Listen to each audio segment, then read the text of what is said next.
कैसन है बच्चा सब? देखो अभी हम लोग क्या देखेंगे, लेक्चर 2 देखेंगे। 21 जनवरी इवनिंग शिफ्ट का पूरा फिजिक्स का एक एक क्वेश्चन देखेंगे, जिसको आराम से देखिएगा तो समझ में आएगा कि अप्रैल शिफ्ट में हम कैसे अच्छा कर सकते हैं। कोई बात नहीं, जनवरी शिफ्ट खराब हुआ, अप्रैल शिफ्ट अच्छा हो सकता है। फिजिक्स में कम से कम 80 नंबर लाया जा सकता है, बस एक एक क्वेश्चन को अच्छे से देखना है। तो फालतू का बकवास नहीं करते और एक एक क्वेश्चन करके चालू करते हैं। पहला क्वेश्चन आपके स्क्रीन पर आ रहा है, देखिए और रीड कीजिए। पॉज कर लो और रीड कर लो। रीड कर लिया? आ जाओ। क्या बोल रहा है कि एक बॉल है जिसका रेडियस है r, डेंसिटी है सिग्मा, एक फ्लूइड में वो गिर रहा है, जिसकी फ्लूइड की डेंसिटी दी हुई है, विस्कोसिटी दी हुई है, टर्मिनल वेलोसिटी दिया हुआ है। बोल रहा है मैक्सिमम एरर इन ईटा, इसको पढ़ते हैं ईटा। ये क्या है? विस्कोसिटी। तो हम लोग जानते हैं फॉर्मूला कि टर्मिनल वेलोसिटी का फॉर्मूला होता है 2/9 फेंक के मारा ईटा r square sigma minus rho minus sigma, sigma minus रो हम लोग चाहे तो कैलकुलेट भी कर सकते हैं, लेकिन यहां सिग्मा रो और आर से अपने को मतलब नहीं है। नहीं, आर से नहीं, सिग्मा रो से अपने को मतलब नहीं है, इंटू जी भी होता है। ठीक है, अब ये सिग्मा रो जी कांस्टेंट है, 2 भी कांस्टेंट है, 9 भी कांस्टेंट। इसका मतलब हम लिख सकते हैं terminal velocity is equal to some constant into R square divided by eta. Take log both side whenever you want to calculate error का मतलब क्या हो गया? Change in eta by eta, change in eta by eta. Theta theta theta फेंक के मारा ईटा, log ले लो तो ln vt is equal to ln c plus 2 ln r minus ln eta. अगर लॉग लोगे तो log A plus log B minus log C हो जाएगा। समझ में आ रहा है तुमको? ना डिफरेंशिएट बोथ साइड, किसी भी टर्म में डिफरेंशिएट कर लो, you will get change in terminal velocity delta V naught by V naught, delta V naught by V naught. इसका डिफरेंशिएशन क्या हो जाएगा? 0। इसका डिफरेंशिएशन क्या हो जाएगा? 2 delta R by R minus delta eta by eta. जब डिफरेंशिएट कीजिएगा दोनों साइड तो आपको मिलेगा। बेसिक सा क्वेश्चन है एकदम। So delta eta by eta is equal to 2 delta r by r plus delta minus delta v not by v not. अब ऑप्शन देख के मार मत देना, क्योंकि बोल रहा मैक्सिमम एरर। क्या बोल रहा है? Maximum error. और आपको मैक्सिमम एरर के लिए क्या करना पड़ेगा? एरर को ऐड करना पड़ेगा। और ऐसे भी एरर हमेशा क्या होता है?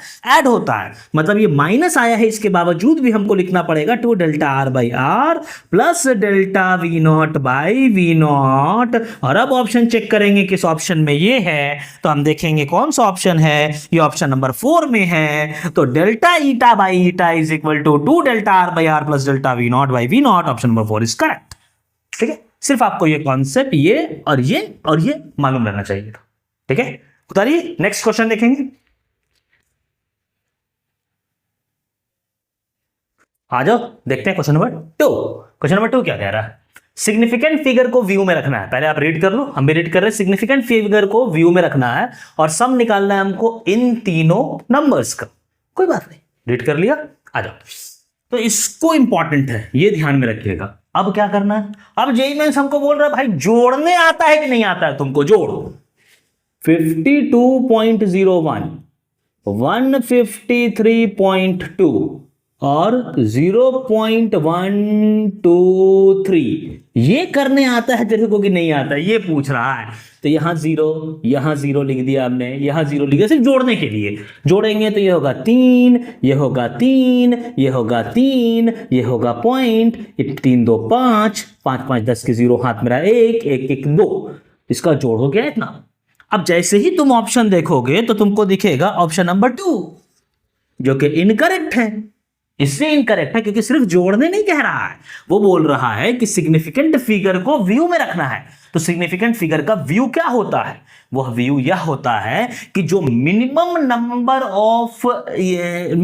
ऑफ नंबर्स है आफ्टर डेसिमल, वो मेंटेन होना चाहिए। तो देखिए मिनिमम नंबर कितना है इसमें आफ्टर डेसिमल? 2 है। यहां कितना आफ्टर डेसिमल? 1 है। और यहां कितना है? 3 है। मतलब जो आंसर आएगा उस आंसर में डेसिमल के बाद एक ही नंबर होना चाहिए। यही कहता है सिग्निफिकेंट फिगर का रूल। इसका मतलब डेसिमल के बाद जो 3 है ये 3 नहीं होना चाहिए, इस सिग्निफिकेंट फिगर को व्यू रख करके एक ही नंबर होना चाहिए, मतलब आंसर होना चाहिए 205.3 जो कि ऑप्शन नंबर है 3, तो 3 होगा करेक्ट। ठीक है, उतारिए, तीसरा नंबर देखेंगे। आ जाओ भाई, अब देखिए क्वेश्चन नंबर 3, रीड करो आराम से, हम भी आपके साथ रीड कर लेते हैं। क्या बोल रहा है, एक ड्रम है जिसमें एक मास रखा हुआ है, रखा हुआ मतलब अटैच्ड है, अटैच मतलब फिक्स नहीं है, वो ड्रम जो है वो घूम रहा है ओमेगा से, बोल रहा है calculate omega minimum so that M will remain stuck with the inner surface of the wall. बढ़िया, ठीक, कॉन्सेप्ट क्या यूज होगा, सबसे पहला concept F max mu N होता है, म्यू एम जी नहीं होता है, ये याद रखना चाहिए। एफ मैक्स क्या होता है, म्यू, एफ मैक्स क्या होता है, म्यू। अगर इसको इक्विलिब्रियम में रहना है तो ऊपर का फोर्स और नीचे का फोर्स बराबर होना चाहिए। नीचे क्या लगेगा, धरती माता लगाएंगी एम जी, और ऊपर सरफेस क्या लगाएगा, फ्रिक्शन। अगर मैक्सिमम ओमेगा चाहिए तो मैक्सिमम फ्रिक्शन लगना चाहिए, और उस मैक्सिमम फ्रिक्शन को mg के बराबर होना चाहिए, तभी मेरा ये ब्लॉक नीचे स्लाइड नहीं करेगा, कांटेक्ट नहीं छोड़ेगा। बहुत बढ़िया। तो सर एफ मैक्स क्या होगा, सर एफ मैक्स जो होगा ना वो म्यू इंटू एन होगा, वो mg के बराबर होना चाहिए। एन मैक्सिमम लगना चाहिए। एन क्या है सर, अरे ये सरफेस क्या करेगा, ये क्या है, एक सर्कल में जा रहा है।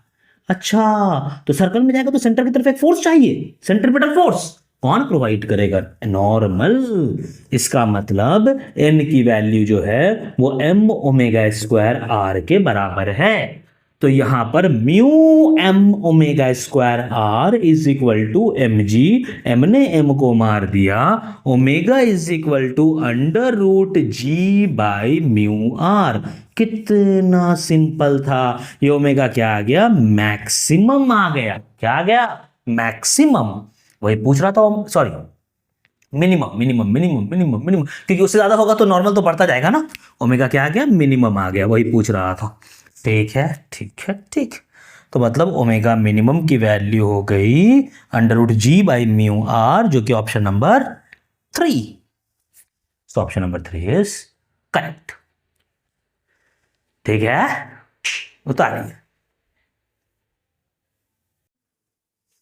चलो देख ले क्वेश्चन नंबर 4, तो क्लास 10th का क्वेश्चन है यार, ये तो जेई का क्वेश्चन भी नहीं, कितना simple question.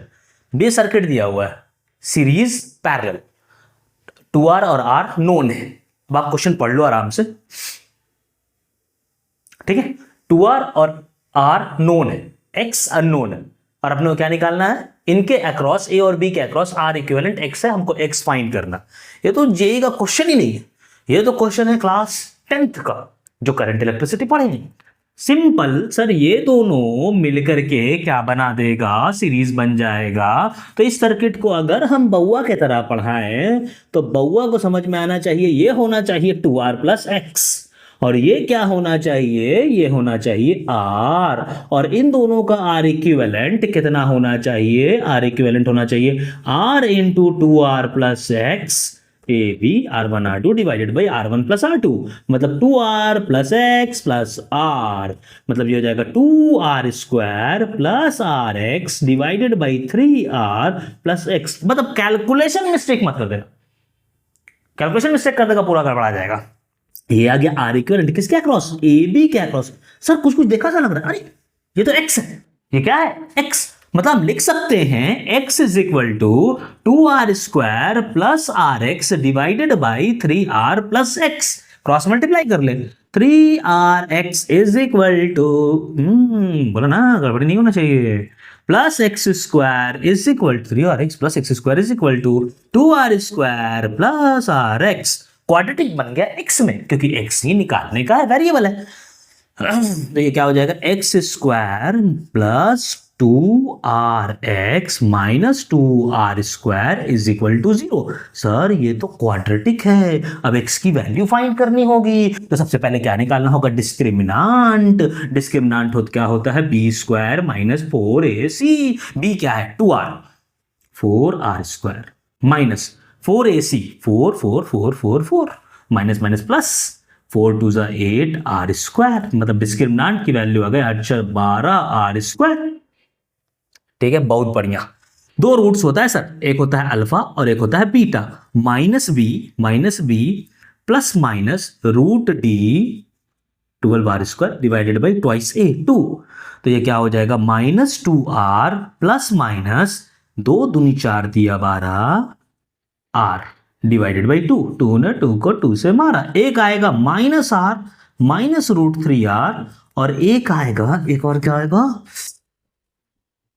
Root 3r minus r। ये तो नहीं होगा, क्यों? दिखता होगा नीचे, हाँ दिखता होगा। ये क्या होगा? नहीं होगा, क्यों? नेगेटिव है।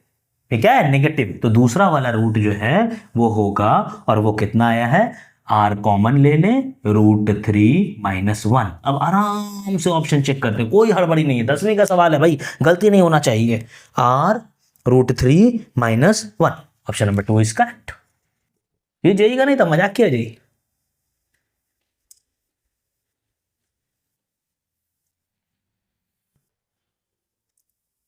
आजा देखते हैं क्वेश्चन नंबर 5। ये भी बहुत सिंपल क्वेश्चन है, एक बार रीड कर लो, देख लो। आपको आरएमएस ऑफ ऑक्सीजन दिया हुआ है 47 डिग्री पर, आरएमएस ऑफ हाइड्रोजन पूछ रहा है। अच्छा, दोनों बराबर है, दोनों बराबर है, कितने डिग्री पर पूछ रहा है। ठीक, बाकी जो एक दिया हुआ है मास ऑफ ऑक्सीजन और मास ऑफ हाइड्रोजन का रेशियो, तो ठीक है, दिया हुआ।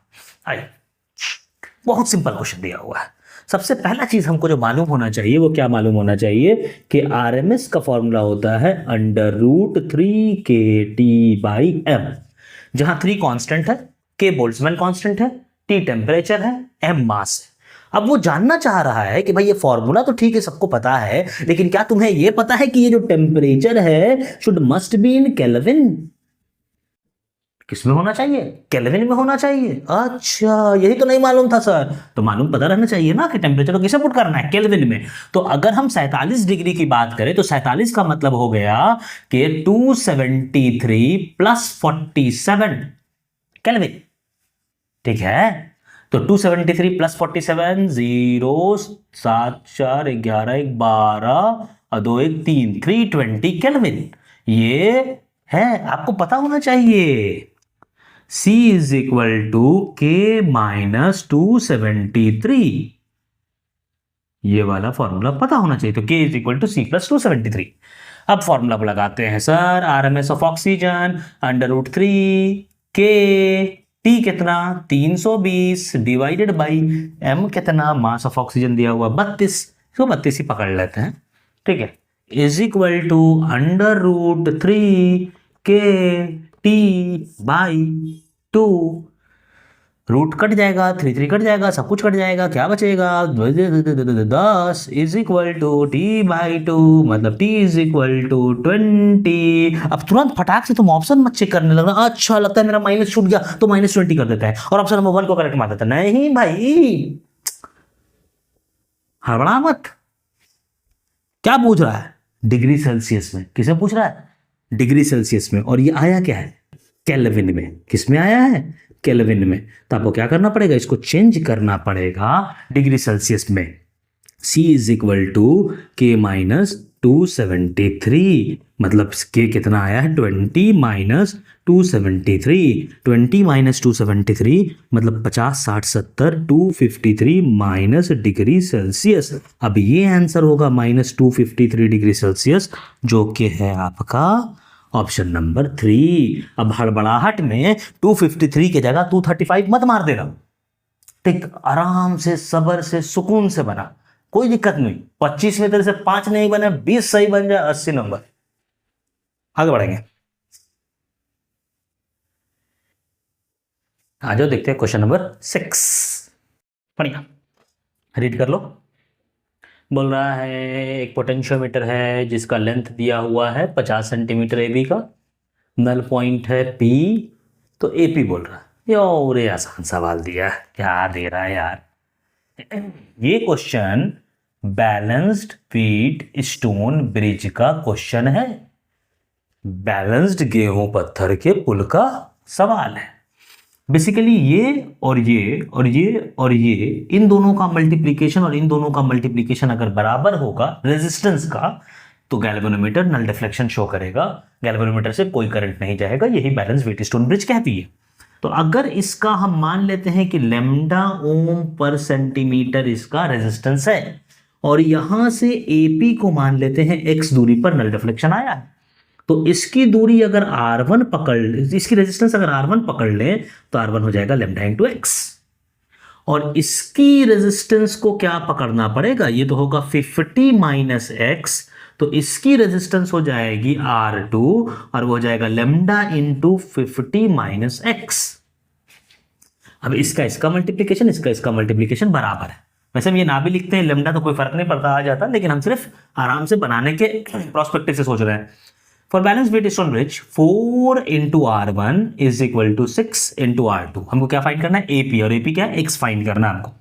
तो 4 into lambda X is equal to 6 into lambda into 50 minus X. अब हड़बड़ा के गड़बड़ा मत देना, आराम से बना एकदम, कोई टेंशन नहीं है।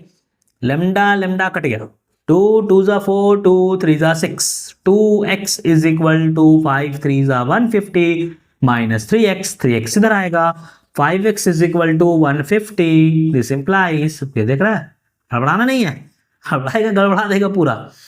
तो 5 3 जा 15, 0, x is equal to 30 centimetre. अब थोड़ा सा सांस ले ले और ले करके ऑप्शन चेक कर ले, कौन सा है 30, फिर क्रॉस चेक कर ले 30, अच्छा 1, ऑप्शन नंबर 1। अब ऑप्शन नंबर 1 पे टिक मार, आगे बढ़ जा। अच्छा आइए देखिए क्वेश्चन नंबर 7। क्वेश्चन नंबर 7 को रीड कर लो, पहले क्वेश्चन रीड कर लो क्या कह रहा है। थोड़ा बड़ा क्वेश्चन है लेकिन बहुत सिंपल चीज है, ठीक है। सिर्फ आपको बनाना है डायग्राम भी नहीं बनाना है, सिर्फ आपको इक्वेशन लिखना है और इक्वेशन लिख करके सॉल्व करना है। आइए, हमने दिया हुआ है कि डेंसिटी सेम है, सरफेस टेंशन दिया हुआ है T1 T2 R1 R2, radius दिया हुआ है, मेजर्ड हाइट H1 और H2 दिया हुआ है, मेनिस्कस बोल रहा है इग्नोर करने के लिए। तो सबसे पहले आपको एक फॉर्मूला पता होना चाहिए, H height of liquid in the capillary tube is basically 2T cos theta by R rho G।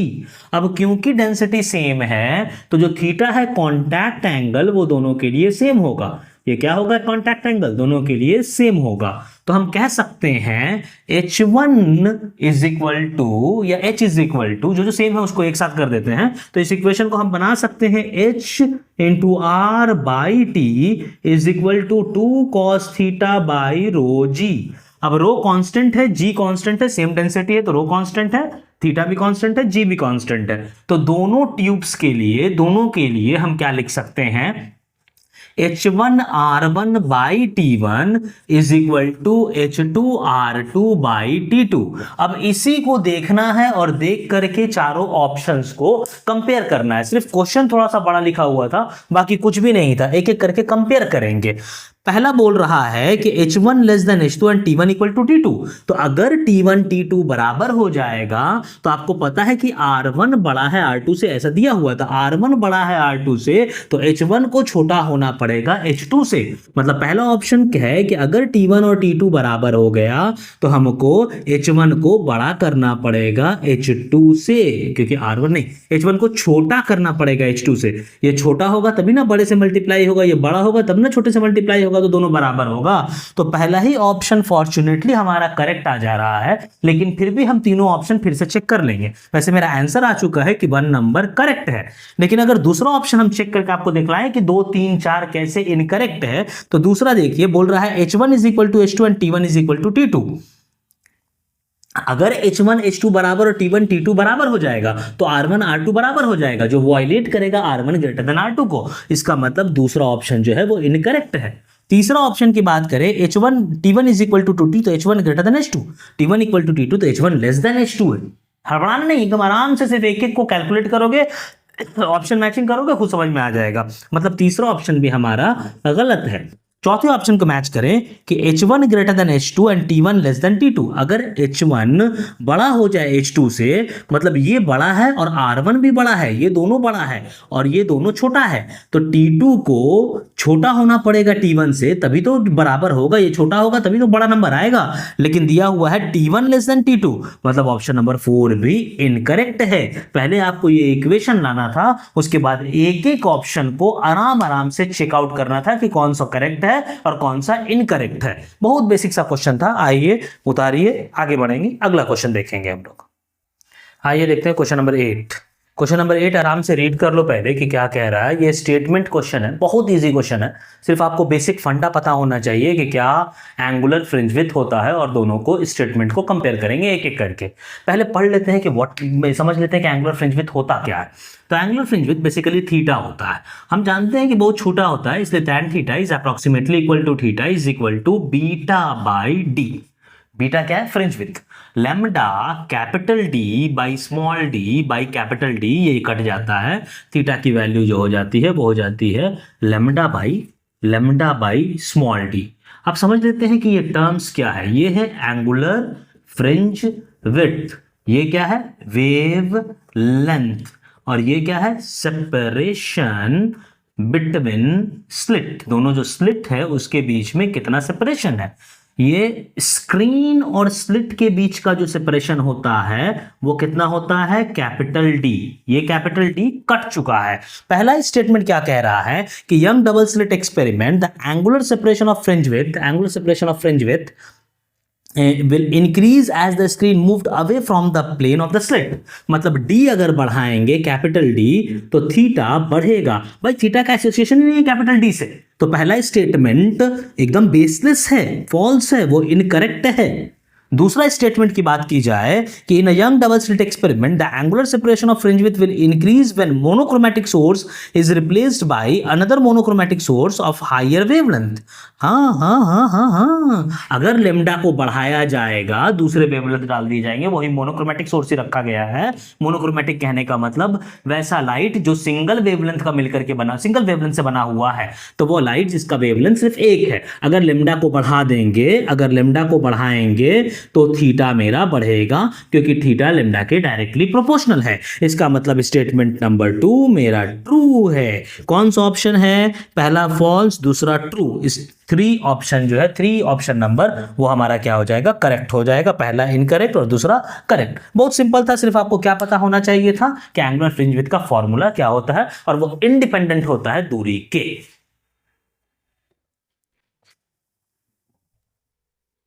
अच्छा, रीड करो क्वेश्चन नंबर 9। ये पेपर बड़ा आसान लग रहा है यार, बहुत सिंपल क्वेश्चन पूछ रहा है। बस ये थोड़ा अंग्रेजी में प्रॉब्लम है, रीड करो आराम से। इस क्वेश्चन में इंग्लिश में प्रॉब्लम है कि kinetic energy of a simple harmonic oscillator is oscillating with angular frequency of इतना, पता नहीं क्या कहना चाह रहा है, बट ठीक है, वो ओमेगा दिया हुआ है। डिमांड क्या कर रहा है हमसे? फ्रीक्वेंसी क्या होगा? 2 पाई इज इक्वल टू 22/7 दिया हुआ है। फंडा क्या है?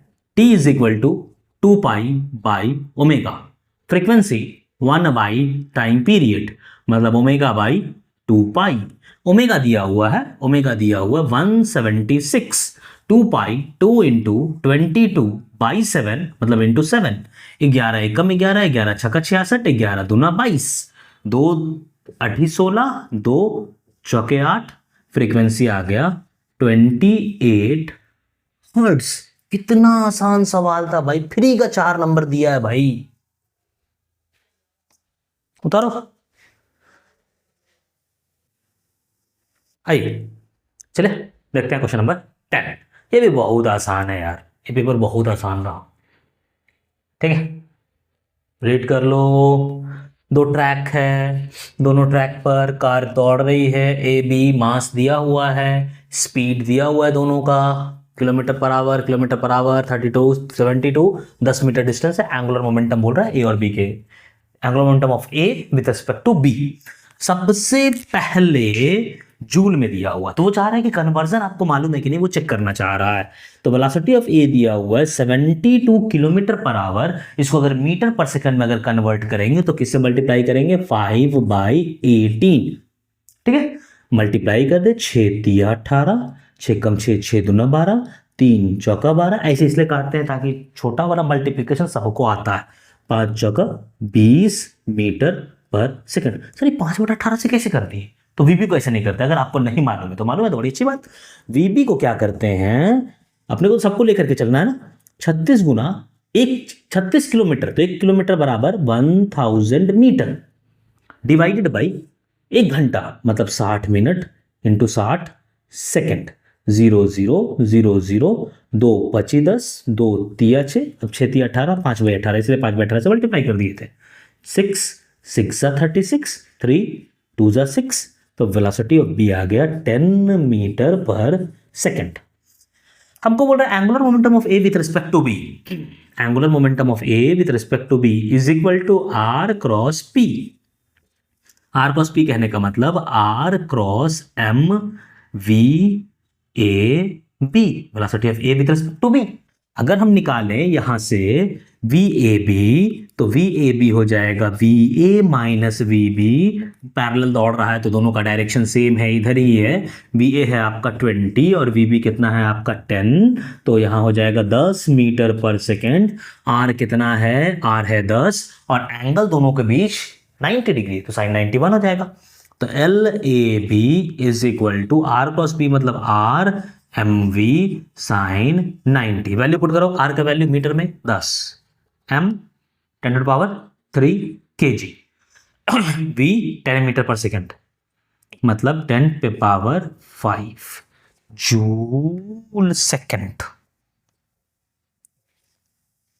ठीक है, कौन सा ऑप्शन करेक्ट है? ऑप्शन नंबर 2, ऑप्शन नंबर 2 हमारा करेक्ट। कितना आसान था बताइए, बताइए।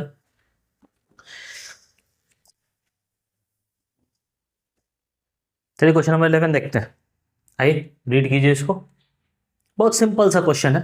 एक इनफाइनाइट वायर है जिसको इस फॉर्म में बेंड कर दिया गया, बाहर में आई कैप का डायरेक्शन है बेसिकली पॉजिटिव एक्स एक्सिस, अंदर में माइनस आई कैप हो जाएगा। मैग्नेटिक फील्ड पूछ रहा है सेंटर पर, तो अगर बेंड करेंगे तो ये एक सेमी इनफाइनाइट वायर बनेगा, ये वाला यहां तक का बी वाला, ए बी एक सेमी इनफाइनाइट वायर बनेगा, और डी ई एक सेमी इनफाइनाइट वायर बनेगा, और ये एक सर्कुलर लूप बनेगा। हाँ, तो कुछ कुछ चीजें हमको पता होनी चाहिए कि magnetic field due to semi infinite wire, due to semi infinite wire कितना होता है? वो होता है μ0I/4πd। डी परपेंडिकुलर दूरी है, कौन सी दूरी है? परपेंडिकुलर दूरी।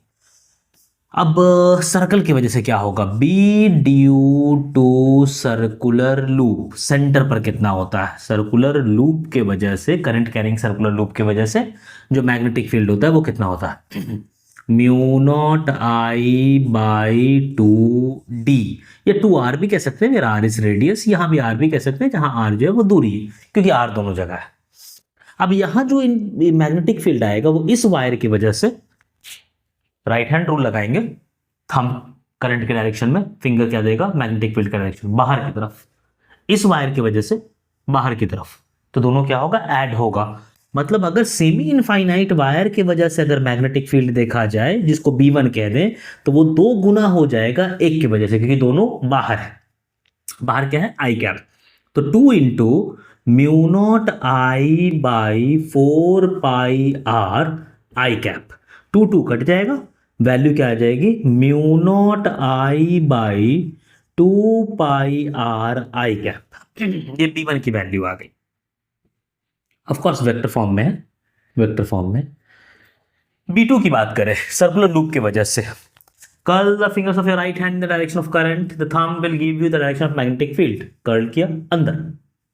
सर दूसरा वाला क्यों नहीं यूज किया? कर लेते हैं। देखो करंट ऐसे जा रहा है, जिधर थंब डालो देखो करंट इधर, थंब के डायरेक्शन में, मैग्नेटिक फील्ड अंदर, पाम का डायरेक्शन किधर है? अंदर है। तो कोई भी यूज करो, कोई दिक्कत नहीं है। वो मैग्नेटिक फील्ड अंदर के डायरेक्शन में, मतलब माइनस आई कैप के डायरेक्शन में। वैल्यू कितनी होगी B2 की? μ0I/2r आई कैप माइनस, अब बी नेट कितना हो जाएगा?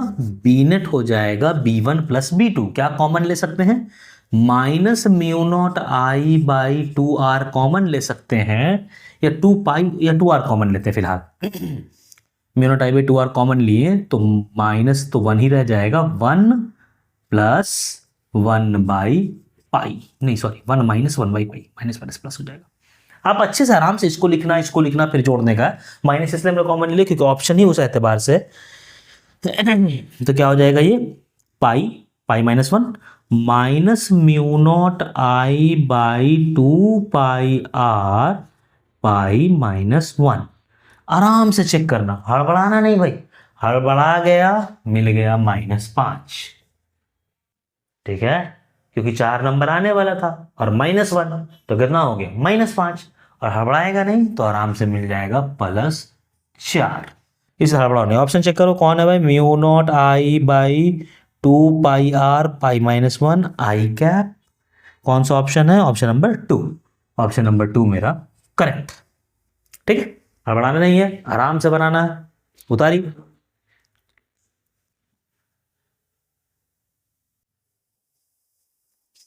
चलिए देखते हैं क्वेश्चन नंबर 12, रीड कीजिए, बहुत बढ़िया, बेसिक सा क्वेश्चन है, रीड कर लिया होगा। बोला energy of electron in Bohr's atom दिया हुआ है, L angular momentum of in this orbit है, इसी ऑर्बिट में जिस ऑर्बिट में इतनी एनर्जी है, ई नॉट दिया हुआ है, एनर्जी ग्राउंड स्टेट की एनर्जी है, एच प्लैंक कांस्टेंट है, इसकी वैल्यू पूछ रहा है। तो सबसे पहले समझे एल है, 2 पाई है, एच है, मतलब कुछ तो देखा देखा सा लग रहा है। अपने को पता है according to Bohr's quantisation MVR या postulate MVR is equal to NH/2 MVR is equal to NH/2 sir MVR ही तो L होता है, तो लिख लो L। इसका मतलब है कि N is equal to 2πL/H। अच्छा हाँ, N पूछ रहा है, जिस ऑर्बिट में इतना एनर्जी है उस ऑर्बिट में एंगुलर मोमेंटम दिया हुआ है इतना, उस ऑर्बिट का क्या पूछ रहा है, N पूछ रहा है, कितना वहां ऑर्बिट है, बहुत बढ़िया। अब मेरी जो ई नॉट है वो ई नॉट है -13.6 Z²/n² क्योंकि ग्राउंड स्टेट की एनर्जी, ग्राउंड स्टेट में क्या होता है 1 होता है ये। अब अगर हम इस ऑर्बिट को nth ऑर्बिट मान लें तो इस ऑर्बिट में एनर्जी कितनी होगी, -13.6 Z²/n² electron volt is equal to -0.04 E naught which is of course -13.6। E naught की मैग्नीट्यूड पुट करनी पड़ेगी, ई नॉट की मैग्नीट्यूड पुट करते हैं 13.6 into Z² electron volt, electron volt चला गया, Z² चला गया, माइनस चला गया, 13.6 चला गया, तो n² इज इक्वल टू 1/0.04। अब हड़बड़ाना नहीं, हड़बड़ा देगा पूरा गड़बड़ हो जाएगा, -5 या चाहिए +4, डिपेंड करता है तुम्हारे ऊपर। पॉइंट हटा इंटू 100, हड़बड़ाने का नहीं, 4 दूनी 8, 4 5 20, मतलब n² is equal to 25, n is equal to 5। हड़बड़ी का काम गड़बड़ी का होता है, इसलिए हड़बड़ाने का नहीं, n इक्वल टू 5। कौन सा ऑप्शन करेक्ट है, चौथा नंबर ऑप्शन हमारा करेक्ट। आराम से बनाते हैं, चलिए नेक्स्ट पढ़ेंगे।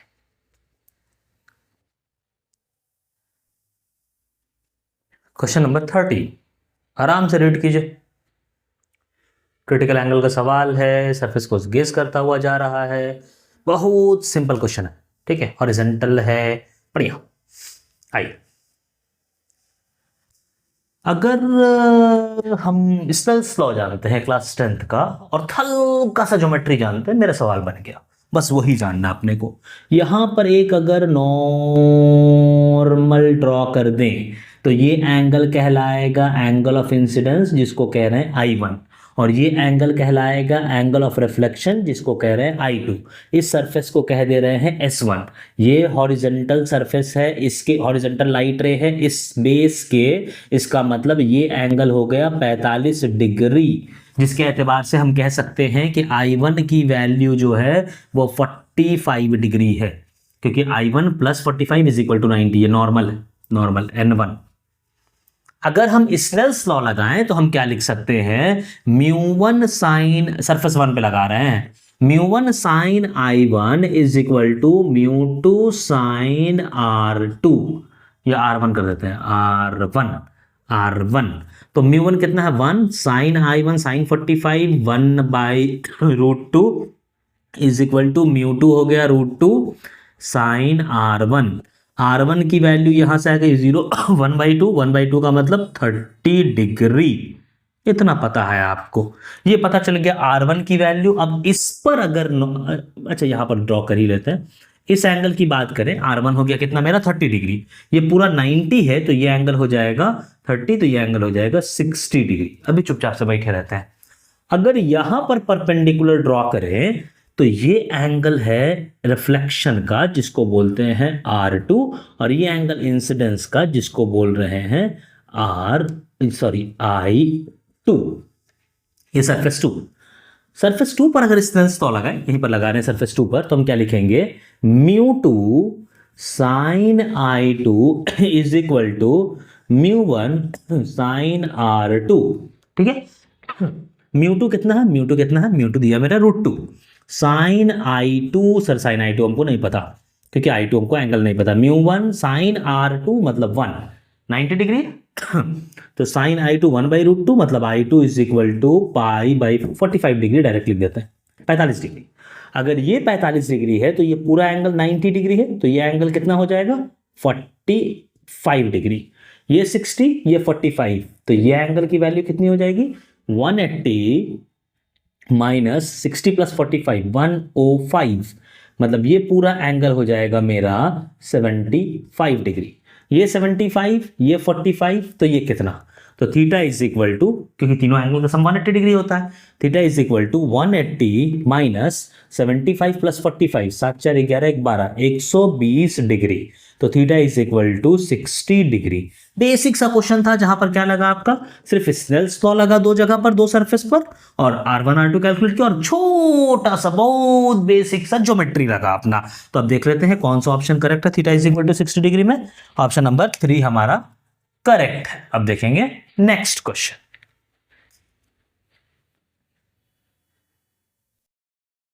आइए देखते हैं क्वेश्चन नंबर 14। आराम से रीड कीजिए इसको।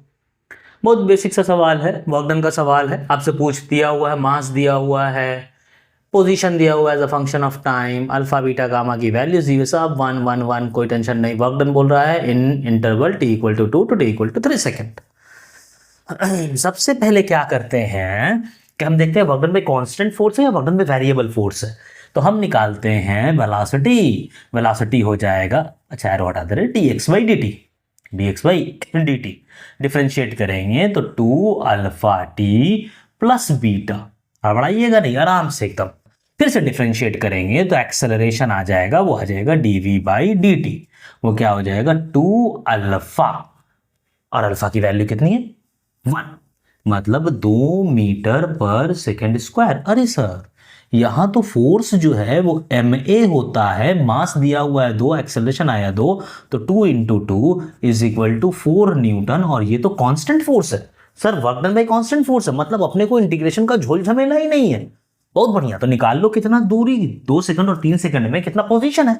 तो x at 2 सेकंड कितना होगा 1 1 1 पुट कर दिए तो आ जाएगी 2 का स्क्वायर प्लस 2 प्लस 1, 4 2 6 1 7, 7 मीटर, 2 दूनी 4 2 6 1 7 2 3 सेकेंड।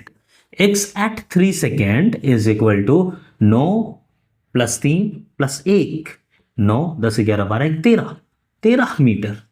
तो डिस्प्लेसमेंट कितना हुआ है, डिस्प्लेसमेंट जो हुआ ना वो delta x at 3 second minus x at 2 second which is 13 minus 7, कितना हो गया 7 13 7 7 3 3 3 6 मीटर। हड़बड़ाना नहीं, आराम से एकदम 4 नंबर मिलने वाला है, -5 ना हो जाए आसान क्वेश्चन में। तो 3 और 3 6। वर्क डन कितना होता है कांस्टेंट फोर्स का, फोर्स इंटू डिस्प्लेसमेंट। फोर्स है 4, डिस्प्लेसमेंट है 6, दोनों सेम डायरेक्शन में है। देखिए पॉजिटिव डिस्प्लेसमेंट हुआ 7 से 13 मीटर गया है, तो निगेटिव होने का नहीं, वैसे ऑप्शन में निगेटिव वगैरह दिया हुआ भी नहीं है। तो 4 गुना 6, फोर्स इंटू डिस्प्लेसमेंट कितना हो गया 24 जूल। ऑप्शन चेक कर लें, कौन सा क्वेश्चन है 14, ऑप्शन चेक कर लें। अच्छा तो क्या है 24 है, कहीं 3 नंबर मत मार देना क्योंकि 42 है भाई, 24 42 हड़बड़ी में कहीं गड़बड़ाना जाए। आराम से देखें कौन सा 24 नंबर है, ऑप्शन नंबर 4। कौन है 4, कौन है 4। तो अब मारेंगे ऑप्शन नंबर 4, क्योंकि 4 नंबर मिलने वाला है, -5 ना हो जाए। चलिए उतारिए, अगला क्वेश्चन देखिए। आजा देखेंगे क्वेश्चन नंबर 15। बहुत सिंपल, देख रीड कर लो। वैसे तो ये हम लोग क्लास में कराते ही हैं, बाहर के नोट्स में लिखा हुआ होगा सारे बच्चे के नोट्स में कि जब इंटरनल रेजिस्टेंस और एक्सटर्नल रेजिस्टेंस बराबर होता है तभी मेरा पावर कंजम्पशन मैक्सिमम होता है। लेकिन फिर भी हम, क्योंकि नए बच्चे भी है, तो हम उनको क्या करेंगे, प्रूफ करके दिखलाएंगे। आइए निकालते हैं, बेसिकली वैल्यूज निकालते हैं। तो करंट क्या होगा, किसके क्या बोल रहे हैं, पावर कंजम्पशन इन आर। तो करंट बहेगा, वो करंट कितना बहेगा, करंट बहेगा E/R+R, V बराबर आई आर, ओम्स लॉ से। अब जो आर के अक्रॉस जो पावर होगा, वो पावर कितना होगा, पावर होता है I²R। I² मतलब E²/R+R का स्क्वायर मल्टीप्लाइड बाई R। तो ये मेरा पावर आ गया। अब हमको पता है कि कहीं पर भी मैक्सिमा मिनिमा का सवाल आता है फिजिक्स में, तो हम क्या करते हैं, डिफरेंशिएट कर देते हैं और इक्वेट कर देते हैं 0 से। तो हम r के टर्म में डिफरेंशिएट कर दे रहे हैं, स्मॉल r को कांस्टेंट मार के r के टर्म में डिफरेंशिएट कर रहे हैं। तो dp/dr should capital R should equal to 0। तो यहाँ क्या है, ये है E² जो कांस्टेंट रह जाएगा, d/dr ऑफ R/R+R का स्क्वायर। इसको डिफरेंशिएट करना है, इक्वेट कर रहे हैं 0, ये भी चला जाएगा, 0 हो जाएगा। fx/gx का डिफरेंशिएशन है, तो पहले ऊपर वाले को डिफरेंशिएट करो, माइनस नीचे वाले, नहीं ऊपर वाले को वैसे ही रखो, नीचे, हाँ नीचे वाले को वैसे ही रखो, ऊपर वाले को डिफरेंशिएट करो, माइनस ऊपर वाले को वैसे ही रखो, नीचे वाले को डिफरेंशिएट करो, डिवाइडेड बाई नीचे वाले का स्क्वायर इक्वल टू 0। तो इसका कोई लेना देना नहीं, ये तो उधर जाकर 0 ही हो जाएगा। अब डिफरेंशिएट कर दो तो क्या हो जाएगा, R+R का whole square minus R multiplied by, chain rule से डिफरेंशिएशन हो जाएगा। सब इंजीनियरिंग का स्टूडेंट, मेडिकल का तो कोई है नहीं, तो डायरेक्ट हम डिफरेंशिएट करते हैं, 2R+R इज इक्वल टू 0। एक R+R एक R+R फेंका जाएगा उधर, वो 0 हो जाएगा। तो R+R minus 2R is equal to 0। ठीक है, -2R+R, R हो जाएगा, जो उधर चला जाएगा माइनस R हो जाएगा।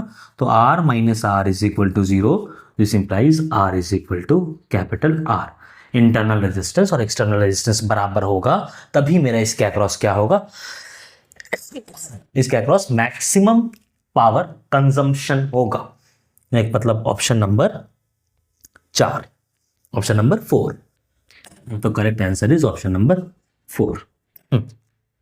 सारी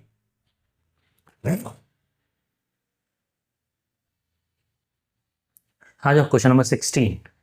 क्वेश्चन नंबर 16 पहले रीड कर लो आराम से, एकदम बेसिक सा क्वेश्चन है, पॉज करके रीड कर लो। आजा देखो क्या बोल रहा है कि दो स्फीयर्स है, आइडेंटिकल स्फीयर्स है, मेटेलिक स्फीयर्स है, चार्ज दिया हुआ है, मास दिया हुआ है, रेडियस सब सेम है, दोनों को एक दूसरे की तरफ ऐसे v वेलोसिटी से या v स्पीड से फेंक दिया गया। तो बोल रहा है कि find u minimum so that they can just touch each other. u minimum क्यों कह रहा है, क्योंकि gm1m2/r² अट्रैक्टिव है, उसे ज्यादा फेंकेंगे तो और जाकर के टच कर सकता है। उसके साथ साथ आप देखिए एक एजम्पशन दिया हुआ है, एक एजम्पशन दिया हुआ है कि kq² is greater than gm²। kq² greater than gm², क्योंकि gm1m2/r² is always attractive force, gravitational force हमेशा अट्रैक्टिव नेचर का होता है। तो वो अगर डोमिनेट कर जाएगा इलेक्ट्रोस्टैटिक फोर्स से, तो वो तो कुछ वेलोसिटी भी नहीं होगी और बुला करके चिपका लेगा। ऑप्शन 0 भी दिएगा, नहीं 0 नहीं दिया, ठीक है, बुला के चिपका लेगा। तो इसीलिए दिया हुआ kq² is greater than gm²। हमको फंडा यूज करना है कि electrostatic force and gravitational force are conservative forces, इसलिए उसके अक्रॉस जो एनर्जी होगी वो लॉस नहीं होगी। मतलब बस बेसिक सा फंडा यूज करना है, initial energy is equal to final energy. Initial condition बना हुआ है, फाइनल कंडीशन कैसा बनेगा, फाइनल कंडीशन कुछ इस एतबार का बनेगा कि जस्ट टच करने वाला, टच नहीं किया भाई, जस्ट टच करने वाला, हल्का सा छोड़ दिया, हाँ जस्ट टच करने वाला, ये है फाइनल सिचुएशन। हम क्या करते हैं, पहले इनिशियल एनर्जी निकाल लेते हैं। इनिशियल एनर्जी कौन कौन है ये देख लेते हैं। इनिशियल एनर्जी में सबसे पहले है ग्रेविटेशनल पोटेंशियल एनर्जी, जो कि क्या होती है -G(m1m2)/r।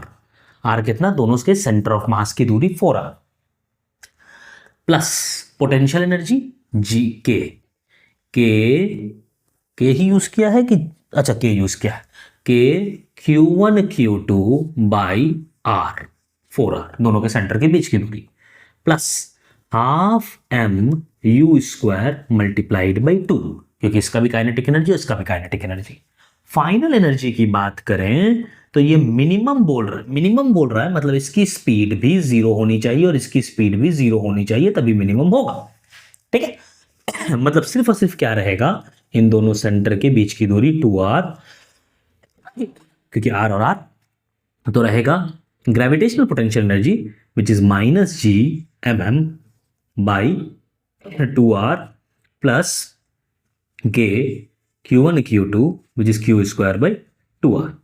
अब इन दोनों को बराबर होना चाहिए, 2 ने 2 को हमारा बराबर कर दें, EI is equal to EF, मतलब -Gm²/4r plus KQ²/4r plus mu² is equal to -Gm²/2r plus KQ²/2r। इसको उधर भेजते हैं, हड़बड़ाएंगे नहीं यार, हड़बड़ाएंगे नहीं। mu² is equal to -Gm²/2r plus Gm²/4r plus KQ²/2r minus KQ²/4r। LCM ले लें और बाकी सब कुछ को हम देखेंगे किस फॉर्मेट में दिया हुआ। अच्छा के कॉमन ले लेना, कोई बात नहीं। एलसीएम ले लेंगे तो वैल्यूज क्या आ जाएगी, जीएम के अलग दे रहा है, ठीक। तो यहाँ आ जाएगा 2 4, तो ये क्या हो जाएगा G minus Gm²/4r, 2 4 2 1 1 plus 2 4 KQ²/4r। क्या कॉमन लेना है, तो कॉमन ले लेते हैं, KQ²/4mr कॉमन ले लेते हैं। बेसिकली ये इधर चला जाएगा तो ये यहाँ कर लेते हैं, U इज इक्वल टू और अंडर रूट कर देते हैं, तो 4m नीचे गया तो 4mr कॉमन हो गया है। KQ² कॉमन लिए, KQ² कॉमन लिए है, मतलब KQ²/4r कॉमन लिया है हमने, तो यहाँ हो गया 4r तो आ गया, ये हो जाएगा 1 माइनस Gm²/KQ²। ऑप्शन चेक कर लो, 2 नहीं आ रहा नहीं, तो KQ²/4mr 2 में दिया हुआ है, 1 माइनस Gm²/KQ², ये हो गया ऑप्शन नंबर 2। आराम से चेक कर लेंगे, एक बार और चेक कर लेते हैं, KQ²/4mr 1 माइनस Gm²/KQ², सही, तो ऑप्शन नंबर 2 हमारा करेक्ट।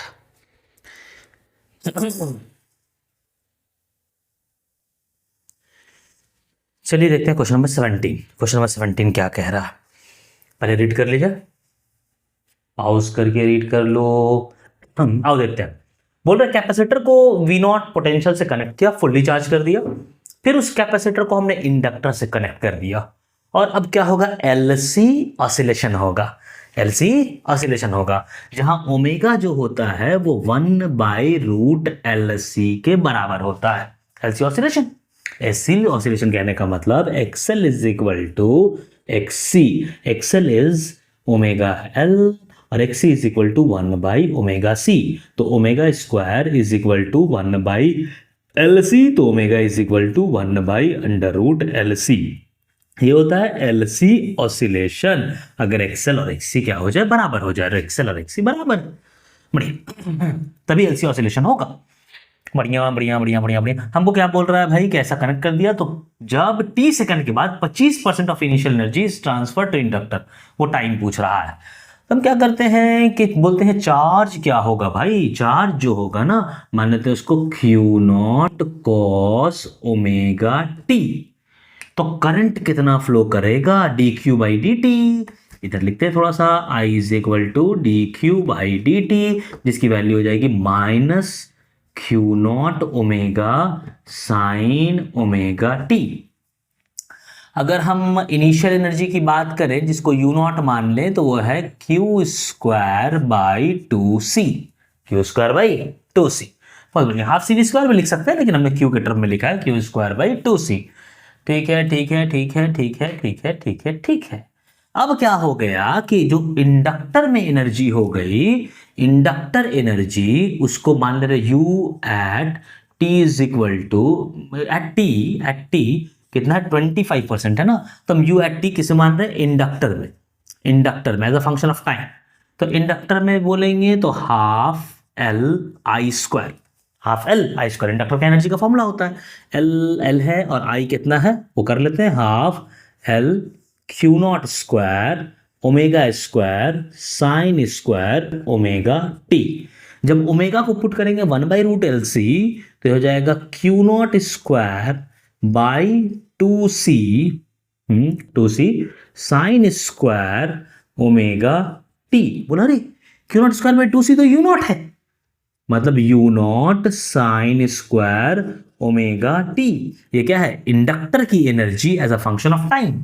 सर ये कब पूछ रहा है, ये बोल रहा है कितना होना चाहिए 25% होना चाहिए, किसका, जो मैक्सिमम है। मैक्सिमम कितना है Q naught square by two C, मतलब यू नॉट है, तो यू नॉट का मैक्सिमम 25% कितना हो जाएगा 25 into Q not by 100, Q not by 4 होगा। ठीक है, तो 1/4 विच इज आप लिख सकते हैं sine omega t is equal to 1/2, तो omega t is equal to π/6, 1/2 0 1/2 30 degree, 30 degree मतलब π/6, मतलब t is equal to π/6 omega, और ओमेगा को क्या पुट कर देंगे 1/√LC, तो यहाँ से t की वैल्यू आ जाएगी π/6 ऊपर में √LC। चेक करेंगे ऑप्शन कौन सा है, ऑप्शन चेक करेंगे तो π/6 ऊपर में √LC। बढ़िया, ऑप्शन नंबर 3, ऑप्शन नंबर 3 हमारा क्या है करेक्ट।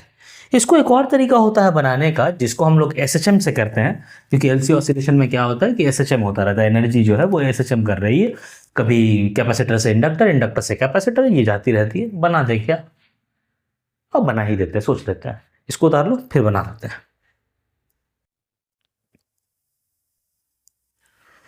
क्वेश्चन नंबर 17 का एक अल्टरनेट मेथड है, बहुत सिंपल सा मेथड है जिसको हम लोग कहते हैं सिंपल हार्मोनिक मोशन वाला मेथड।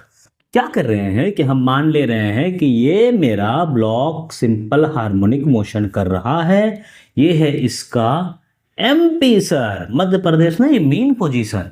यहां पर पूरी की पूरी एनर्जी कैपेसिटर में, कैपेसिटर की कितनी एनर्जी है U नॉट, हम ये मान ले रहे हैं। अब ये यहां पर हमने कैपेसिटर की एनर्जी को काइनेटिक एनर्जी लिया है और इंडक्टर की एनर्जी को पोटेंशियल एनर्जी लिया है। तो अब क्या हो जाएगा, कितनी देर के बाद सर, अगर ये t इक्वल टू 0 है तो अब जो एनर्जी होगी वो काइनेटिक एनर्जी, ये काइनेटिक एनर्जी क्या है U नॉट है, ये काइनेटिक एनर्जी U नॉट है, तो अब काइनेटिक एनर्जी क्या होनी चाहिए 3U0/4। होई कैसे आ गया, क्योंकि U0/4 चला गया किस में, पोटेंशियल एनर्जी में, इंडक्टर में, कितनी देर के बाद होनी चाहिए, बड़ा सिंपल सा चीज। तो 3U0/4 होनी चाहिए, मतलब U नॉट क्या है हाफ mv² is equal to U naught, V max है मेरा भाई, V मैक्स क्या होता है A ओमेगा, कोई बात नहीं। अब हम इसकी बात करें तो half mv² is equal to 3U0/4, 3U0/4, U naught है हाफ m V मैक्स का स्क्वायर, हमको पता है V मैक्स जो होता है वो A ओमेगा के बराबर होता है, और V जो होता है उसका फॉर्मूला होता है V is equal to omega √A² - x², जहां ओमेगा है 1/√LC। अगर पुट करें इसमें तो half mv² which is omega square A² - x² is equal to 3/4 U naught which is half m V max का square which is A² omega square. बहुत बढ़िया, half ने m को मार दिया, ओमेगा भी चला गया। A² - x² is equal to 3/4 A², मतलब ये इधर जाएगा, ये इधर आएगा, 1/4, x इज इक्वल टू 1/2, नहीं A/2, x is equal to A/2। अब चाहो तो फेजर से कर लो, चाहो तो इक्वेशन लिख करके कर लो। लाओ फेजर से भी कर लेते हैं और इक्वेशन लिख करके भी कर लेते हैं। ये मेरा फेजर हो गया, कहाँ पर है ये, a/2 पर है, मतलब ये यहाँ पर है। ये दूरी कितनी है, a/2। ये एंगल थीटा मान लेते हैं, तो cos theta is equal to base by hypotenuse 1/2, तो theta is equal to 0 1/2 which is π/3, 0 1/2 60 degree. ठीक है, ये 60 मतलब ये कितना हो गया 30 डिग्री। यही तो है आपका, ये t इक्वल टू 0 था, ये टाइम t था, ओमेगा से घूम रहा था, तो क्या लिखिएगा, omega t is equal to π/6, 30 degree. इतना ही तो घुमा है। अगर फेजर जान रहे हो तो ये बहुत सिंपल तुमको लगता होगा। t is equal to π/6 omega, omega 1/√LC, तो ऊपर चला गया LC। नहीं सर नहीं समझ में आया, कुछ क्या किए, फेजर नहीं पढ़े हैं सर। कोई बात नहीं, इक्वेशन से कर लो। x is equal to a sine omega t, यहाँ से चालू किया है तो फाई 0, तो x कितना है, a/2 is equal to a sine omega t, a cut गया 0 1/2, 1/2 का मतलब π/6 is equal to omega t, t is equal to π/6 omega, मतलब π/6 1/√LC √LC। तो इस तरीके से या तो आप एनर्जी मेथड लगा लेते, मतलब एसएचएम के अल्टरनेटिव बना करके सोच सकते थे, और नहीं तो जो बेसिक हमने इससे पहले किया वो भी लगा करके आप बना सकते थे। बड़ा सिंपल। चलिए आगे बढ़ेंगे, अगला क्वेश्चन देखिए। आइए देखते क्वेश्चन नंबर 80। पहले रीड कर लीजिए आराम से, ये भी काइनेमेटिक्स का सवाल है, बेसिक है एकदम बढ़िया। आइए क्या बोल रहा है, रिवर फ्लो कर रही है वेस्ट से ईस्ट। ठीक है, कितना वेलोसिटी दिया हुआ है रिवर का, सब मीटर में दिया हुआ है, तो इसको कन्वर्ट कर ले रहे हैं हम। Velocity of river 18 kilometre per our, 5/18 मतलब 5 मीटर पर सेकेंड। किलोमीटर पर आवर को मीटर पर सेकेंड में कन्वर्ट करने के लिए 5/18 से मल्टीप्लाई करना पड़ेगा। बी बोट की बात करें तो velocity of boat still water में दिया हुआ है 36 गुना 5/18 मतलब 10 मीटर पर सेकेंड। राउंड ट्रिप करना है, क्या करना है, राउंड ट्रिप, तो कितना टाइम लगेगा, तो भाई मिनिमम टाइम कितना लगेगा, तो मिनिमम टाइम के लिए आपको ऐसे बोट को तैराना होगा, चप्पू चप्पू चलाते हुए ऐसे करके जाना होगा।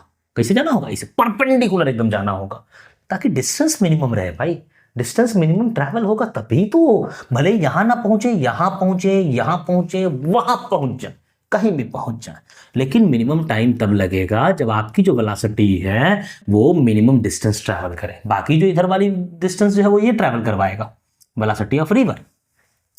तो टाइम मिनिमम के लिए कितना होगा, टी मिनिमम, राउंड ट्रिप कह रहा है मतलब 200 200 400, डिस्टेंस डिवाइडेड बाई कितना स्पीड है बोट का 10। सर 40 सेकंड, लेकिन 40 सेकंड 2 2 3 3 ऑप्शन में है सर, तो दूसरा निकालना पड़ेगा, निकाल लीजिए। डिस्प्लेसमेंट अलोंग रिवर बैंक, तो डिस्प्लेसमेंट कौन कौन कराएगा इसको, कौन कराएगा, ये वाला कराएगा, ये यहां ना पहुंचा करके कोई यहां पहुंचा देगा, ये मान लीजिए डिस्प्लेसमेंट बोलते थे एस। कितनी देर में, 40 सेकंड में। कौन कराएगा, कौन कराएगा, वी आर कितना है 5, कितने देर में, 40 सेकंड में, मतलब 200 मीटर। अब तो ऑप्शन मैच किया एक, हाँ मैच कर गया सर, है ऑप्शन नंबर 4 करेक्ट है, 40 सेकंड और 200 मीटर। कितना आसान क्वेश्चन था, उतारी। चलिए देखते हैं क्वेश्चन नंबर 19। रोटेशन का सवाल है, अच्छा सवाल है, ये खराब नहीं, ये अच्छा सवाल है, बहुत सारा लॉजिक लगेगा। आइए पढ़ लीजिए, पहले बढ़िया से पढ़िएगा, थोड़ा सा बड़ा लिखा हुआ है, सिर्फ लैंग्वेज ज़्यादा है और कुछ भी नहीं है। आइए शुरू करते हैं, कुछ कुछ कॉन्सेप्ट पहले बता देते हैं। ये बीच में पुली मास वाली है, अगर मास है पुली का तो दोनों स्ट्रिंग में टेंशन अलग अलग होगा। Tension always pulls the body, it will never push the body. इस ब्लॉक पर टेंशन लगेगा ऊपर T1, इस ब्लॉक पर टेंशन लगेगा ऊपर T2, इस पुली पर टेंशन लगेगा नीचे T1, इस पुली के इस साइड पर टेंशन लगेगा T2 नीचे। इस ब्लॉक पर मास लगेगा mg नीचे, इस ब्लॉक पर मास लगेगा, सॉरी फोर्स लगेगी, ग्रेविटेशनल फोर्स नीचे mg नीचे mg। मान लेते हैं इसका एक्सेलरेशन नीचे a, तो इसका एक्सेलरेशन ऊपर a, और ये घूमेगा ऐसे अल्फा से, और पता है alpha is equal to a/r। कुछ डिस्टेंस विस्टेंस नहीं दिया गया, रॉड का लेंथ वेंथ नहीं दिया है, नहीं दिया, नहीं तो कट जाएगा शायद। ठीक है, और आर मान लेते हैं रॉड का क्या नाम है, रेडियस है। सबसे पहले मोमेंट ऑफ इनर्शिया निकालते हैं। इसका moment of inertia of pulley, ये पुल्ली का मोमेंट ऑफ इनर्शिया होगा 2 into moment of inertia of rod plus moment of inertia of क्या दिया हुआ है, pulley, the pulley shown in figure thin rim, rim का मतलब हो गया ring, I of ring. Mass सबका सेम है इसलिए 2 इंटू एम एल स्क्वायर, हमने आर पकड़ लिया है तो एल क्या हो जाएगा 2r, 2r का स्क्वायर बाई 12। गलत नहीं होना चाहिए। I rod M L square by 12 centre of mass के वॉट, एल है 2r by 12 plus moment of inertia of ring which is M R square, ये पता होना चाहिए।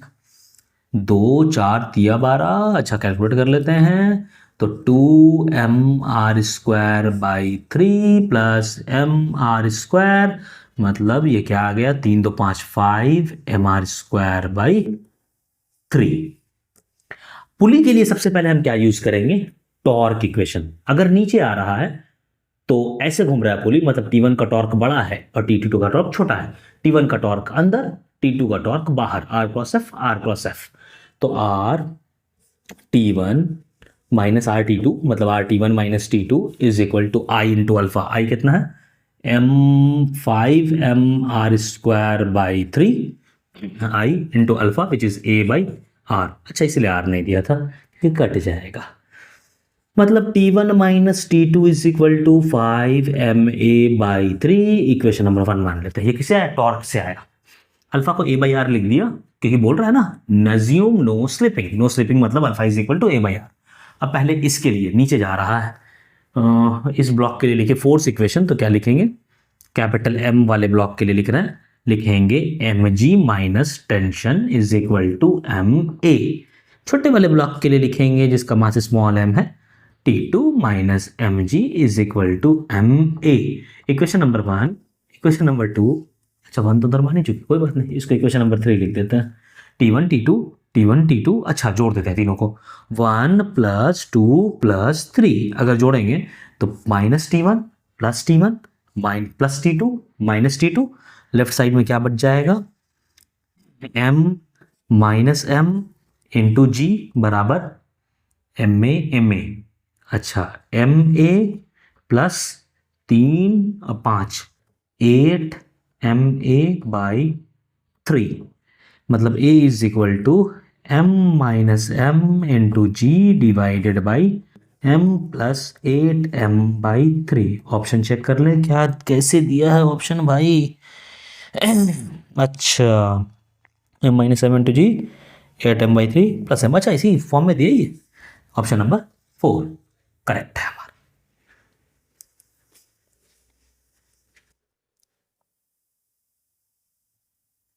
चलिए देखते हैं क्वेश्चन नंबर 20, आराम से रीड कीजिए। सेमीकंडक्टर का क्वेश्चन है, कैपेसिटर को थोड़ा सा मिला दिया है, दोनों मिला करके सवाल पूछा है, अच्छा सवाल है, थोड़ा सा आइडिया होना चाहिए। देखिए ये जो बनाया गया है ये डायोड है, ये क्या है डायोड, ये है PN जंक्शन डायोड, ये P है ये N है। अगर P हायर टर्मिनल से जुड़ा हुआ है और N लोअर टर्मिनल से जुड़ा हुआ है, बोल सकते हैं हाई वोल्टेज और लो वोल्टेज, तो ये फॉरवर्ड बायसिंग में होता है, फॉरवर्ड बायसिंग में करंट फ्लो करता है, और उल्टा कर दिया जाए तो रिवर्स बायसिंग में होता है।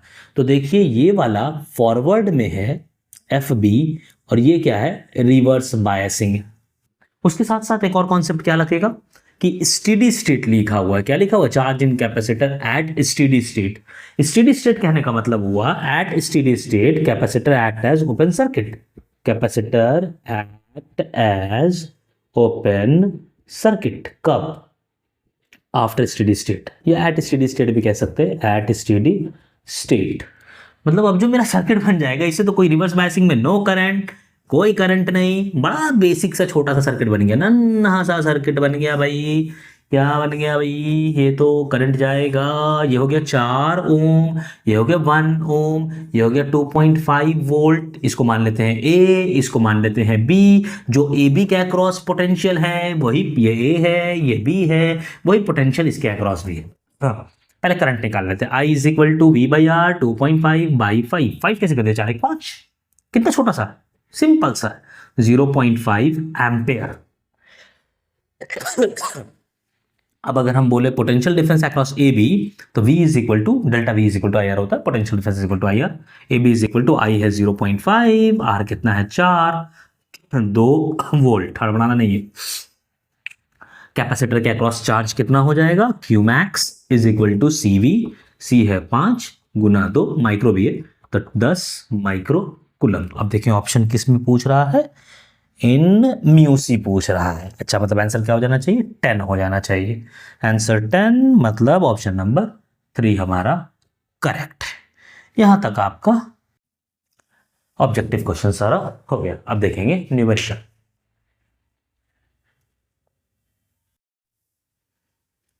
चलिए देखते हैं क्वेश्चन नंबर 21। क्वेश्चन नंबर 21 पहले रीड कर लीजिए, ये बड़ा सिंपल सा क्वेश्चन है। डी ब्रॉगली वेवलेंथ का है, चार्ज दिया हुआ है, मास दिया हुआ है, पोटेंशियल दिया हुआ है, इतने पोटेंशियल से किया गया। वेवलेंथ अल्फा इंटू 10⁻⁻12, अल्फा की वैल्यू पूछ रहा है, एच वगैरह दिया हुआ है हमारा। हम जानते हैं डी ब्रॉगली इक्वेशन से lambda is equal to h by p. P क्या होता है, एम वी। हम जानते हैं kinetic energy is equal to p square by 2m, और यहां काइनेटिक एनर्जी किससे आएगा, Q टाइम्स V से आएगा। इसको V पकड़ लेते हैं, पोटेंशियल। तो Q into v is equal to p square by 2m, so P is equal to under root 2m QV। आराम से सॉल्व करेंगे, थोड़ा सा सॉल्व करने में थोड़ा दिक्कत हो सकता है। 6.6 इंटू 10⁻⁻34, इसे हड़बड़ाएंगे नहीं, एकदम आराम से करेंगे। 2 इंटू एम कितना दिया हुआ है, 6 इंटू 10⁻27, 6 इंटू 10⁻27। क्यू कितना दिया हुआ है, 3 इंटू 10⁻19, 3 इंटू 10⁻19 -19, बोला गड़बड़ाना नहीं चाहिए, -19। 2m क्यू, वी कितना दिया हुआ है 1.21। नीचे वाला पहले सॉल्व कर लेते हैं, उसके बाद उससे डिवाइड करेंगे। अगर नीचे वाले की बात करें तो पॉइंट हटाया बाई 100, तो इसको हम क्या लिख क्या सकते हैं, अच्छा नीचे, सिर्फ नीचे वाले को सॉल्व कर रहे हैं। अगर सिर्फ नीचे वाले की बात करें तो इसको हम लिख सकते हैं under root of 2 into 3 into 2 into 10⁻19, 20 20 40 46 और 2 48 -48 इंटू 3 इंटू 11 इंटू 11, 121 को 11 इंटू 11, 1 2 3, मतलब इसको निकाला जा सकता है, लिखा जा सकता है 3 इंटू 2 इंटू 11 इंटू 10⁻24। बहुत बढ़िया, बहुत बढ़िया। 33 दूना 66, 66 11 33 दूना 66 इंटू 10⁻24। अगर आप पुट करें तो लेमडा की value 10⁻34 divided by 66 into 10⁻24, point हटाया 10, 66 कर गया, 24 यहाँ कितना हो गया, -24 20 और 10⁻11। गलती नहीं करना, क्योंकि -12 के फॉर्मेट में दिया हुआ है। देखो 24 34 कितना हो जाएगा, 24 34 ऊपर जाएगा प्लस हो जाएगा तो ये 14 बचेगा, ये 1 है ऊपर जाएगा माइनस हो जाएगा तो 11 बचेगा, नहीं सॉरी 24 34 ऊपर जाएगा तो क्या बचेगा, 10 बचेगा, ये 1 है ऊपर जाएगा तो -1 -11 हो जाएगा। लिख सकते हैं 10 इंटू 10⁻12। अब इसको कंपेयर कर लो इससे, जब कंपेयर करोगे तो अल्फा की वैल्यू आ जाएगी 10। 10 लिख देना, क्लिक करना, आगे पे जाना, ठीक है।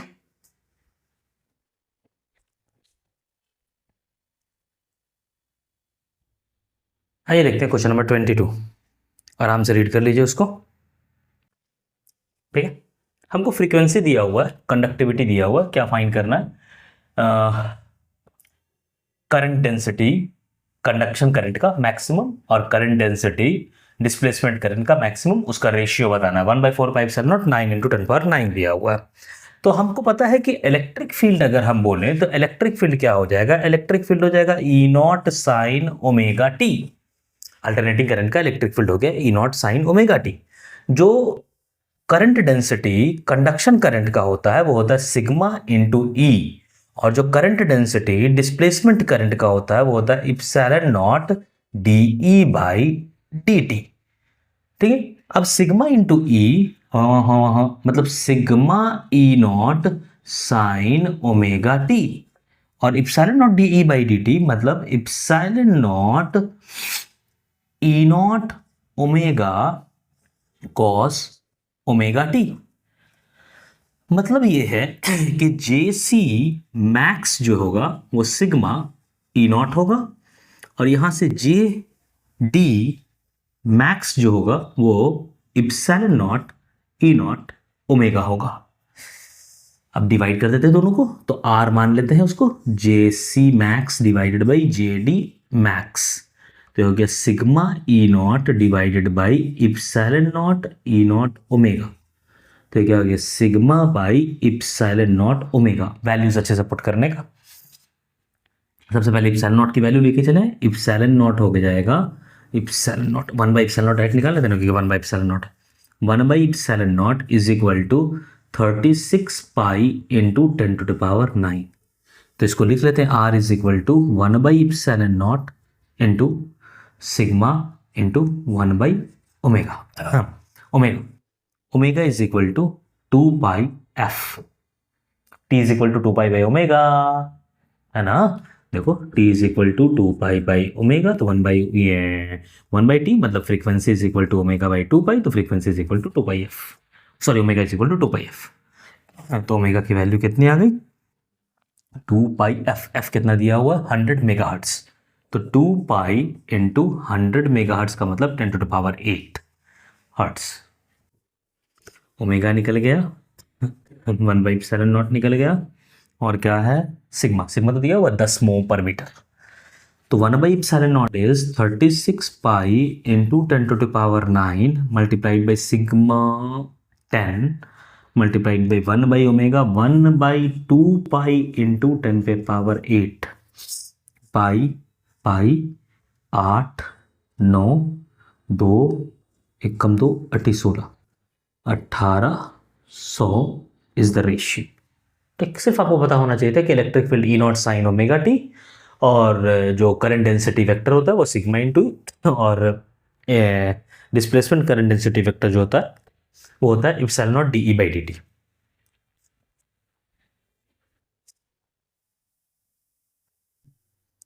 क्वेश्चन नंबर 23 आराम से रीड करो, ये बहुत ऐसी से आसान सवाल है, थोड़ा सा सिर्फ स्टेप्स लिखना है और हो जाएगा। टर्मिनल वेलोसिटी से दो सवाल दे दिया, एक एरर से और एक ये कैलकुलेशन से, कोई नहीं देख लेते हैं। टर्मिनल वेलोसिटी का फॉर्मूला क्या होता है, VT इज इक्वल टू 2/9 फेंक के मारा ईटा R² G सिग्मा माइनस रो, ये rho minus sigma depending upon के क्या वैल्यूज दी हुई है। ये टर्मिनल वेलोसिटी का क्या हो गया फॉर्मूला हो गया। अब देखिए क्योंकि मीडियम सेम है मतलब ईटा कांस्टेंट, हम गोल करते जाते हैं, ईटा क्या है कांस्टेंट, मटेरियल सेम है, सिग्मा सेम है, रो सेम है, सॉरी सेम कह रहे हैं, ये सेम, मतलब ये सारा 2 और 9 तो ऐसे भी सेम है, जी भी सेम है, बात सब सेम है। तो हम कह सकते हैं कि इस according to this question terminal velocity is proportional to r²।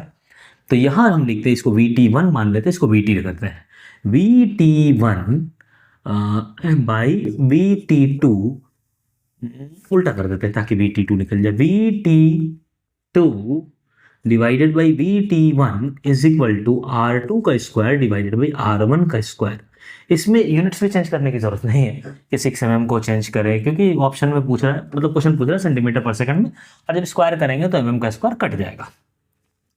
VT2 निकालना है सर, VT1 कितना है 20 सेंटीमीटर पर सेकंड, R2 कितना दिया हुआ 3 तिहाई 9, R1 6 छक्का 36, 9 चौका 36, VT2 is equal to 20/4 is equal to 5 centimetre per second. कितना आसान था, सिर्फ यही ये वाला फॉर्मूला खाली याद रहना चाहिए था। 2/9 फेंक के मारा ईटा, मतलब 2/9 eta R square G sigma minus रो।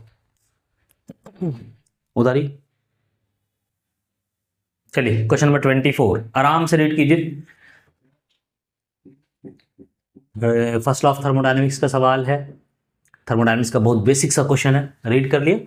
गामा दिया हुआ है, वर्क डन दिया हुआ है, एक्सपैंडेड आइसोबैरिकली। आइसोबैरिकली कहने का मतलब हुआ pressure is equal to constant, p is equal to constant. तो हमसे पूछ रहा है कि हीट सप्लाइड कितना होगा। तो हम जानते हैं प्रेशर कांस्टेंट कहने का मतलब हो गया work done is equal to p del v. P del v कहने का मतलब डायरेक्ट लिख देते हैं n r del t, n r del t change in temperature. और पोटेंशियल एनर्जी जो होता है डेल्टा यू वो होता है f by two n r delta t, f by two n r delta T.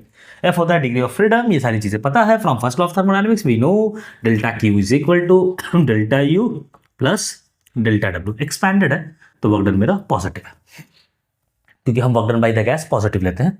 बढ़िया, डेल्टा क्यू बराबर delta u plus delta डब्ल्यू। डेल्टा यू कितना हो गया, f by two n r delta t plus delta डब्ल्यू कितना हो गया, n r delta T. N r delta t common ले लिया, n r delta t into 1 plus f by two. कुछ लग रहा है? अरे सर ये तो जानते हैं 1 plus 2 by F is equal to gamma, मतलब F by two is equal to 1 by gamma minus 1। दिक्कत हो गया क्या? हड़बड़ाएंगे नहीं, 2 बाई एफ यही रहने देंगे, 1 को उधर भेज देंगे। 2 by F is equal to gamma minus 1, उल्टा कर देंगे बाई 1, तो f by two is equal to 1 by gamma minus 1। Put करते हैं n r delta t multiplied by 1 plus 1 by gamma minus 1। इसको अगर करेंगे तो n r delta t gamma minus 1 plus 1 divided by gamma minus 1, मतलब ये हो जाएगा n r delta t gamma by gamma minus 1। N r delta t क्या है? एन आर डेल्टा टी तो वर्क डन है सर, जो दिया हुआ है कितना है, 100 जूल। मतलब ये हो जाएगा 100 multiplied by gamma, gamma gamma 1.4 divided by 1.4 minus 1 0.4। दशमलव ने दशमलव को उड़ा दिया, 4 से दूनी 8 25, 25 गुना 14 तो 250 प्लस 100 350। कर लेना, बड़ा बेसिक सा है, हम ऐसे ही जोड़ देते हैं 25 दहा के 250 और 25 चौके 100, मतलब इसको लिख सकते हैं 10 प्लस 4 तो 250 प्लस 25 चौके 100 350, आंसर है 350। ठीक है, चलिए लास्ट क्वेश्चन देखते हैं 21 जनवरी इवनिंग शिफ्ट का। ये जो लास्ट क्वेश्चन है ये 21 जनवरी मॉर्निंग शिफ्ट में भी सेम क्वेश्चन, एकदम सेम चीज पर बेस्ड था, सिर्फ म्यू ना निकालने के लिए, थिकनेस शायद बोल रहा था निकालने के लिए। कोई नहीं है क्या, पहले क्वेश्चन रीड कर लीजिए, पॉज करके रीड कर लो। देख लिया क्या कह रहा है कि सब कुछ दिया हुआ है, इसका रिफ्रैक्टिव इंडेक्स पूछ रहा है, एक शीट डाला गया उसका थिकनेस विकनेस सब दिया हुआ है, इसका रिफ्रैक्टिव इंडेक्स पूछ रहा है जब सेंट्रल मैक्सिमा कुछ यहाँ पर चला है जो वाई दिया हुआ है। ठीक है, सब कुछ दिया हुआ है, स्मॉल डी भी दिया हुआ है, ये दूरी कैपिटल डी भी दिया हुआ है, थिकनेस भी दिया हुआ है। अपने को पता है फॉर्मूला, क्या फॉर्मूला, छोटा ही बनाते हैं, y is equal to mu minus 1 into t into capital D by small t. Mu minus 1 into t into capital D by small t. Mu निकालना अपने को, y दिया हुआ, टी दिया हुआ, कैपिटल डी दिया हुआ, स्मॉल डी दिया हुआ, देखिए सारा डेटा लिखे हुआ। लेकिन ध्यान में रखिए कि इसको सबको सेम यूनिट पे प्लेस करें। डी 1 मीटर कहने का मतलब हो गया 10 टू द पावर 3 mm। ये माइक्रोमीटर है, मतलब 20 इंटू 10 पे पावर माइनस 3 mm। बाकी सब mm पे है। अब बढ़िया से प्लेस करते हैं, y क्या है 20 is equal to mu minus 1, वैसे ही रहने देते हैं। थिकनेस कितना है 20 नहीं, इतना है 20 into 10 to the power minus 3, t thickness होता है शीट का, t capital d into 10 to the power 3 mu minus 1 t capital D by small d 0.4 20 10 पे माइनस 3 10 पे power 3, mu -1 is equal to 0.4, मतलब म्यू इज इक्वल टू 1.4। अच्छा, alpha by 10 point हटाओ, by 10, mu is equal to 14/10, alpha by 10, मतलब alpha की value कितनी आ गई, 10। तो देख रहे हो कितना आसान पेपर है। 80 नंबर स्कोर करना, मिनिमम 80 नंबर स्कोर करना किसी भी बच्चे के लिए कोई बहुत बड़ी बात नहीं है। हम एज्यूम कर रहे हैं कि उस बच्चे का कुछ कैलकुलेशन एरर हो गया या कुछ थ्योरीज या कुछ फॉर्मूला उसको याद नहीं रहा। बड़ा आसान है, बस आपको कॉन्सेप्ट पता होना चाहिए और पेशेंटली क्वेश्चन आप सॉल्व करेंगे। तो अगर आप पेशेंटली इस लेक्चर को पूरा देखते रहेंगे, 1 से लेकर 10 तक हम सारे प्लेलिस्ट में अपलोड करेंगे, देखते रहेंगे, तो हमको लगता है कि आप अप्रैल शिफ्ट में 99+ परसेंटाइल एटलीस्ट फिजिक्स में तो स्कोर कर सकते हैं। चलिए मिलते हैं अगले लेक्चर। पढ़ते रहिए, मचाते रहिए।